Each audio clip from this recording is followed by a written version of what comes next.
¿Qué tal? ¿Cómo están ustedes? Sean bienvenidos a una edición más de su programa CEI en Contexto, un programa del Centro de Estudios Espinosa Iglesias que es auspiciado a su vez por la Fundación Espinosa Arru García. Bueno, tenemos el tema del Sistema Nacional Anticorrupción. En un programa anterior dimos una visión general y esta vez pues vamos a entrar un poquito más a detalle, y para eso pues tengo a dos de mis colegas que participan y participaron en su momento y siguen participando en este tema del sistema: a María Fernanda Díez, quien es directora de Relaciones Institucionales. Fer, muchas gracias por estar con nosotros. Usted, doctor. Y también a Enrique Díaz Infante, quien es director del área del sector financiero. Muchas gracias, Enrique. Gracias a ti. Bueno, pues en el programa anterior platicábamos un poco cuáles son qué compone el sistema, qué instituciones están metidas, y veíamos que en realidad están los tres poderes incorporados, están las diferentes instancias que tienen que ver con la parte de fiscalización, de investigación, e incluso el Tribunal de la Fiscalía. Entonces, si vemos los componentes, las 7 sillas del sistema, Fernanda, que podemos ver en una de las láminas que ya presentamos, que nos gustaría presentarles a ustedes, son las siguientes. Cuéntanos, Fer, cuáles son esas y por qué están ahí.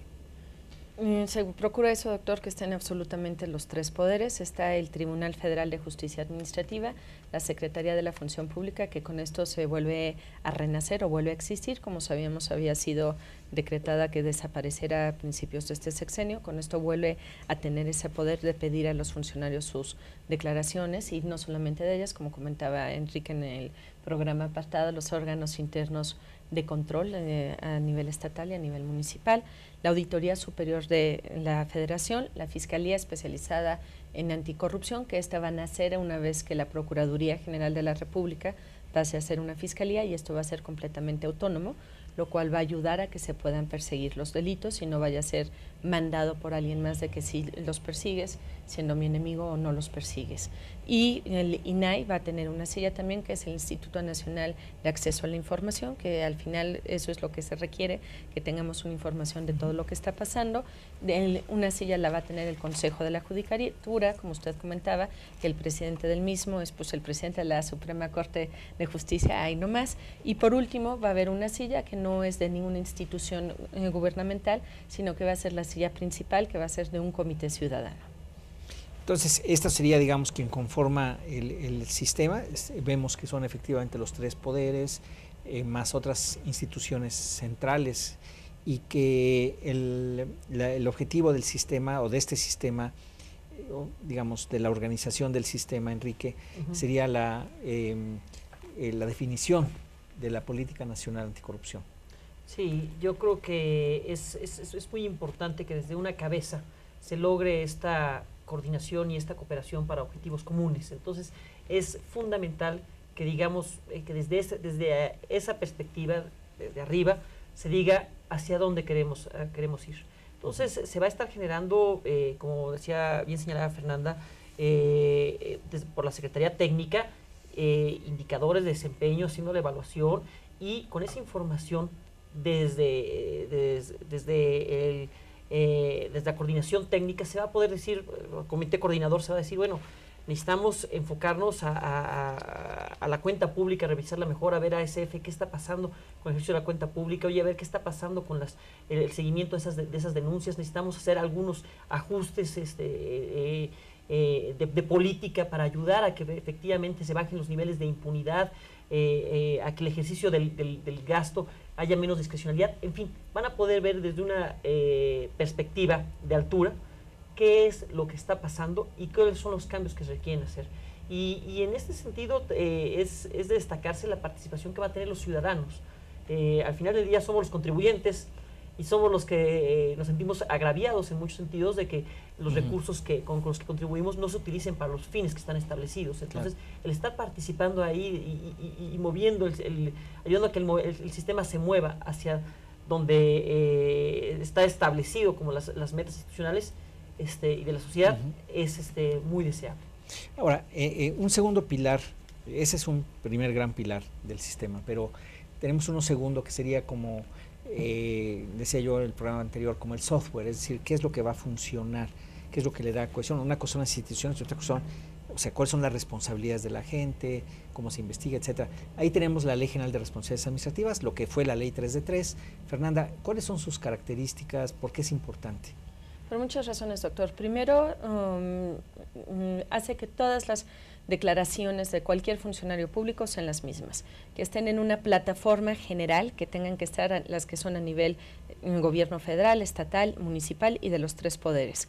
Van a tener toda la información en esta misma plataforma y van a estar también la forma de poder perseguir cualquier delito dentro de los mismos y que sepamos cuáles son los delitos que tienen o si no tienen ningún delito los posibles funcionarios o los que han sido funcionarios públicos en su momento. Queda todo registrado bajo este esquema. Segundo, se definen cuáles son los tipos de delito y las tipos de responsabilidades que antes no se tenían.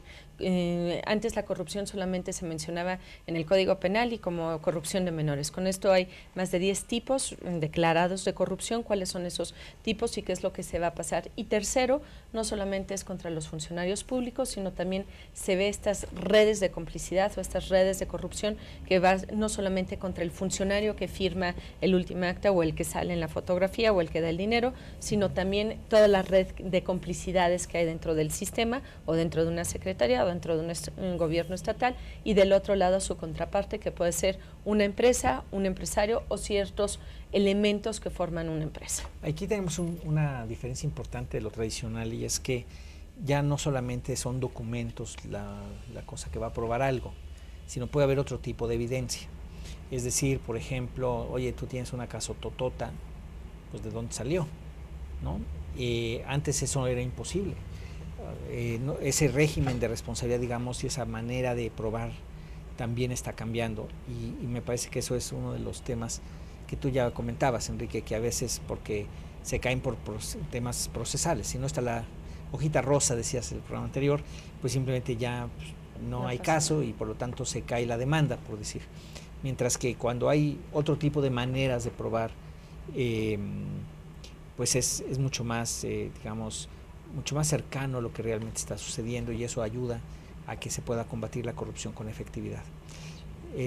Ahí tenemos una segunda lámina, no sé si ya la hayan pasado, pues si la pueden pasar sobre el contenido de la Ley 3 de 3 o la Ley General de Responsabilidades Administrativas y en ese ámbito, digamos, ya para pasar en el siguiente bloque a cómo funcionará con los otros esquemas, las otras patas del sistema. Enrique, en términos de la Ley General de Responsabilidades, el tema de las denuncias y el tema de las sanciones, cuando se dice administrativa, ¿es administrativa solamente o puede pasar también a ser penal? No, aquí es importante señalar que no nada más el sistema va a sancionar conductas que afectan al erario desde un punto de vista meramente administrativo. Te inhabilito y se acabó, ya no podrás ejercer como funcionario público por un periodo de tiempo. Ahora, con la fortaleza que se hace al definir, como bien decía Fernanda, lo que son los tipos penales y establecer la facultad expresa de la Secretaría de Función Pública de presentar denuncias ante la Fiscalía Anticorrupción, bueno, entonces pasamos al ámbito penal. Es triste ver que el nivel de impunidad que va ligado a la corrupción y a la impunidad. Y en cuanto a la impunidad, pues se dice que está en niveles de 98%. Entonces, generalmente ninguna de estas conductas acaba siendo castigada. No vemos a nadie tras las rejas por haber generado un daño patrimonial, por haber participado en un cohecho, por haber participado en un conflicto de intereses. No se ve eso. Entonces, ahora sí se va a lograr y esto se permite por todas estas patas. No es la Ley de Responsabilidades Administrativas, es ya entraremos después, supongo, a la Ley Orgánica de Administración Pública, las nuevas funciones de Secretaría de Función Pública, es la Ley Orgánica de la PGR, que ahora va a dar seguimiento a estos delitos. Entonces, pues sí vemos que ilícitos pueden tener una variante administrativa y una variante penal. Bueno, ahí entonces tendríamos estos dos pilares, Fer. Tenemos el sistema, que es cómo se organiza, y tenemos por el otro lado, digamos, cómo se O sea, qué es lo que se decide que es corrupción, cómo se investiga, cómo se procesa, cómo se sanciona, quiénes son sujetos a la ley, y que ya vimos en el programa pasado que se amplió muchísimo, no solamente los más tradicionales, servidores públicos en los 3 órdenes de gobierno, sino también en los 3 poderes y en los órganos autónomos, pero también sindicatos, líderes sindicales, líderes de partidos políticos, equipos de transición, candidatos, ¿verdad?, a puestos de elección popular. Entonces, sí hay una amplitud grande de sujetos, y esto sería, digamos, el corazón del sistema.